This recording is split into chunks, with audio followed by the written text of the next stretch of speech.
Bismillahirrahmanirrahim. Assalamu alaikum dear students.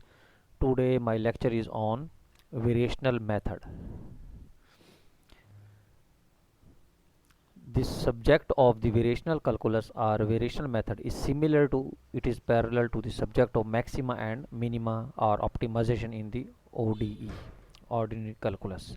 यानी calculus के अंदर जब हम किसी भी फंक्शंस को मैक्सिमा या मिनिमा करते हैं, यानी उस फंक्शन की मैक्सिमम या मिनिमम वैल्यू कैलकुलेट करते हैं, जिसको हम एक्सट्रीम वैल्यूज़ कहते हैं, या उसकी ऑप्टिमाइजेशन करते हैं, बिल्कुल सेम प्रोसीजर है हमारे पास है ये जो वेरिएशनल मेथड है। क्योंकि उसमें हम बेसिकली मैं आपको बता दूं कि उसके अंदर जो मैक्सिमाइजेशन या मिनिमाइजेशन या ऑप्टिमाइजेशन करते हैं, उसमें हम किसी फंक्शन को मैक्सिमा या मिनिमा करते हैं। लेकिन यहाँ वेरिएशनल मेथड के अंदर हम इसमें भी मैक्सिमम वैल्यू या मिनिमम वैल्यू या उसको मैक्सिमाइज़ करेंगे या मिनिमाइज़ करेंगे या उसकी ऑप्टिमाइजेशन करेंगे, जो भी करेंगे प्रोसीजर, वो हमारे पास एक इंटेग्रल के ऊपर होगा। यानी इसमें हम फंक्शन की मैक्सिमा या मिनिमम वैल्यू कैलकुलेट नहीं करेंगे, हम क्या करेंगे, हम एक इंटेग्रल की, यानी इंटेग्रल अब कौन सा होगा वो हम आगे इंशाल्लाह डिस्कस करते हैं कि इंटेग्रल की मैक्सिमाइजेशन या मिनिमाइजेशन करेंगे, उसको हम क्या कहते हैं, वेरिएशनल मेथड कहते हैं। तो इसमें नेसेसरी कंडीशन क्या है कि अगर आपके पास कोई फंक्शन दिया हुआ है और आपने उसका डेरिवेटिव लिया और उसको ज़ीरो के बराबर रखा, ये किस लिए करते हैं हम, ये मैक्सिमम और किसी भी फंक्शन की मिनिमम वैल्यू निकालने के लिए, जब यहाँ से जो एक्स की वैल्यू कैलकुलेट होती है उसे हम क्या कहते हैं, क्रिटिकल पॉइंट।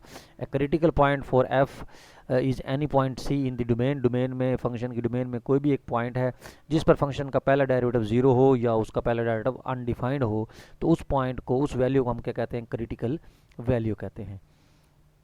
और जहाँ सिर्फ और सिर्फ पहला डेरिवेटिव ज़ीरो होता है, अनडिफाइंड ना हो, सिर्फ ज़ीरो हो, उसको हम कहते हैं वो स्टेशनरी पॉइंट्स हैं। A variational method, we consider the problem of finding one or more complete function.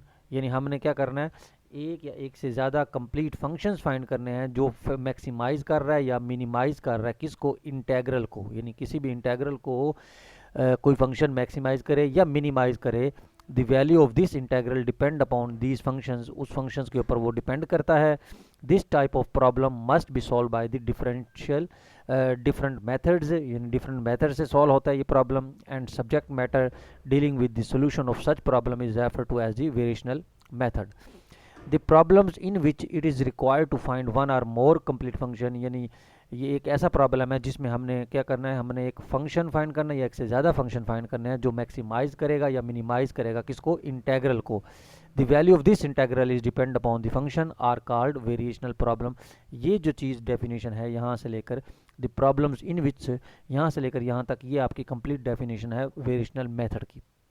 For example, जी आपके पास कोई भी फंक्शन है, y of x is equal to function है, उस पर जब इंटेग्रल अप्लाई किया तो ये कि एक फंक्शन है x1 से लेकर x2 तक, f of x y y prime d x, तो is well defined. a quantity number x1 x2 have the definite numerical values, और इंटीग्रेंड f जो है वो फंक्शन है x पर डिपेंड कर रहा है, y पर, y प्राइम पर, यानी y पर और y पर प्राइम पर कर रहा है, लेकिन उसका जो इंडिपेंडेंट वेरिएबल है वो x है। तो इस तरह के हमारे पास जो है आपके पास जो है इंटेग्रल होगा जिसको आपने मैक्सिमाइज करना है या आपने मिनिमाइज करना है। तो the first problem variational method involves comparison of the various values of the integral assume by the equation 1 when the different choice of y as the function of x are substituted in the integrand of the equation 1।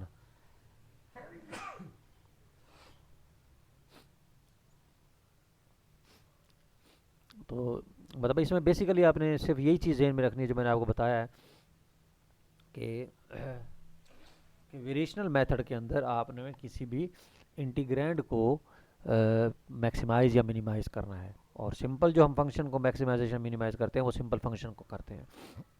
उससे पहले एक definition आपके पास है कि functional क्या होता है।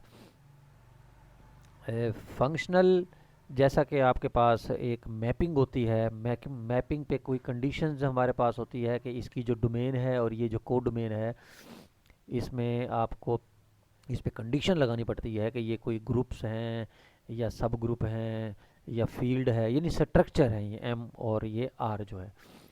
लेकिन अगर हम उस मैपिंग के ऊपर एक कंडीशन लगा दें कि ये जो डोमेन सेट है ये सेट ऑफ ऑल फंक्शंस है, यानी सारे इंटीग्रेबल फंक्शंस हैं, और जो कोड डोमेन है वो हमेशा रियल लाइन है, रियल लाइन पर पॉइंट्स होंगे यानी रियल नंबर्स होंगे। अगर यहाँ सेट ऑफ फंक्शंस हैं, यहाँ आपके पास क्या कहते हैं रियल नंबर्स आ रहे हैं, तो इस तरह की मैपिंग को हम क्या कहते हैं कि ये आपके पास क्या है, फंक्शनल है। क्या है, फंक्शनल। यानी आप जब फंक्शंस के ऊपर एक ऐसा ऑपरेटर अप्लाई करेंगे, चाहे वो डेरिवेटिव हो चाहे वो इंटीग्रेशन हो, क्योंकि यहाँ हम इंटेग्रल को डिस्कस करेंगे, तो यहाँ इंटेग्रल होगा, उसकी वो डेफिनेट लिमिट्स होंगी, तो उस पर जब हम अप्लाई करेंगे तो उसका आंसर कोई ना कोई कांस्टेंट ही आएगा। तो इस तरह के जो रूल होते हैं वो आपके पास क्या कहलाते हैं, फंक्शनल कहलाते हैं। जैसा कि आपको ये उन्होंने दिया है a to b f of x y y prime as well define quantity or number, ये नंबर है, तो इस तरह के इंटेग्रल जो है ये आपके पास फंक्शनल है। जैसा कि मिसाल के तौर पर आप एक एग्जांपल देख लेते हैं कि फंक्शनल किस टाइप का होता है।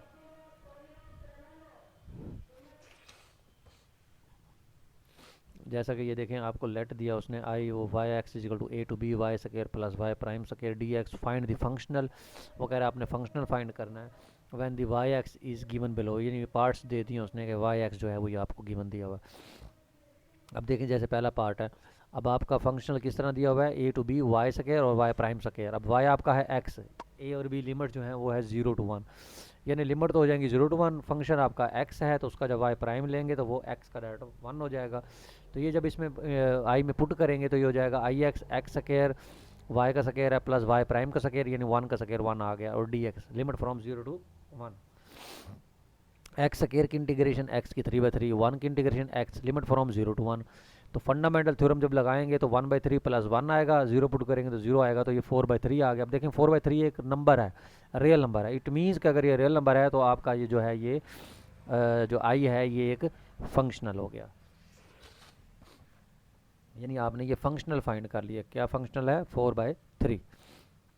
अब जैसे दूसरा पार्ट है y is equal to x square, ये देखें y is equal to x square, मतलब दूसरा पार्ट में y is equal to x square, तो इसमें a आपको 0 दिया हुआ है, b आपको 1 दिया हुआ है,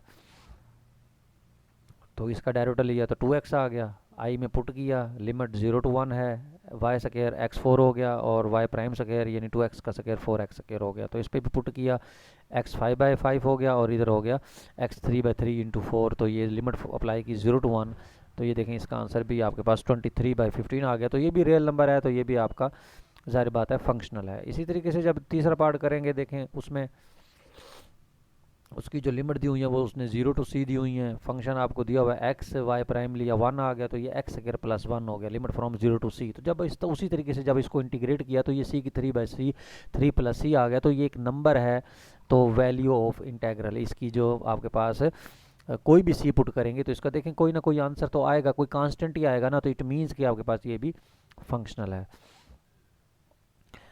अब इसी तरीके से फंक्शन आपको दिया हुआ है एक्स स्क्वायर, उसका डेरिवेटिव लिया 2x, लिमिट दी हुई है आपको 0 to x, तो आप जब उसको इंटीग्रेट किया x 5/5 और x की 3/3 लिमिट अप्लाई की 0 to x, तो इसमें देखें अपर लिमिट वेरिएबल है, तो जब पुट किया आंसर तो ये वेरिएबल में आ गया। अब ये नंबर नहीं है क्योंकि इसकी लिमिट फिक्स नहीं है, एक फिक्स है दूसरी वेरिएबल है, तो वह आंसर भी वेरिएबल में आएगा। इसका मतलब है ये वेरी कर रहा है, एक नंबर नहीं है, ये वेरिएबल है, फंक्शन है।